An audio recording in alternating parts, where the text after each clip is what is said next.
ओडिशा सबुठ बड़ चांचल्यकर खबर बर्तमान जड़े साधारण सरकारी कर्मचारी जहाँ घरे विजिलेंस रेड रु धरा पड़ी 4 कोटी रु अधिक टंका कैश सुना गहना को छाड़ी बाबू जनक चाकरी कला समय प्रथम दरमा मात्र 8,000 टंका ही थिला। बर्तमान प्रमोशन पाई डेप्यूटी डायरेक्टर माइनिंग ऑफिसर भाव में से 70 रु 80,000 टंका पाउथिले।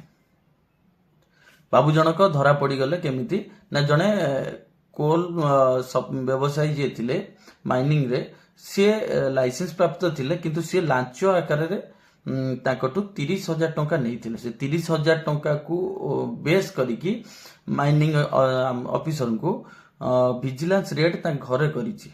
भुवनेश्वर थिबा जने बासभवन रे रेड करिसेंती जो रेड रे कि से वर्तमान 4 कोटी रु ऊर्ध्व कैश पाइछंती।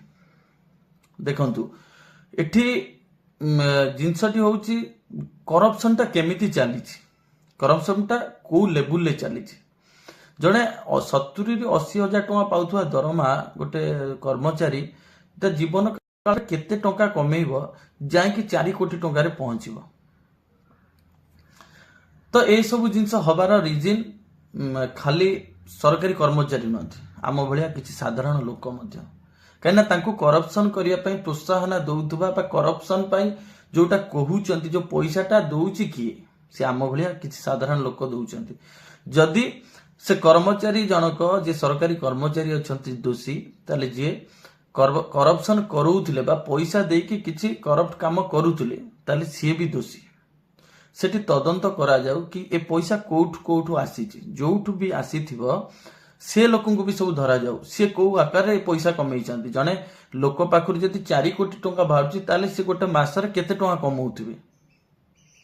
ताले एठी जिनस जने ऑफिसर करप्टेड नुहंती एमिति कि सब ऑफिसर भी करप्टेड नुहंती एमिति बहुत जिनस चली आम राज्य रे हो आम राज्य बाहर भी हो करप्शन टा एक्सट्रीम लेवल को पळेलानी जा फल गोटे साधारण लोक जाइकी गोटे बिना पैसा रे कि बिना किछि लोक चिन्हा परिचय गोटे काम करिक आनिबाटा बहुत कष्ट हो गलानी।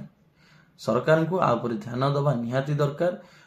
करप्शन करूथुबा लोकन को धरंतु करप्शन करिथिबा लोकन को मध्य धरा जाऊ।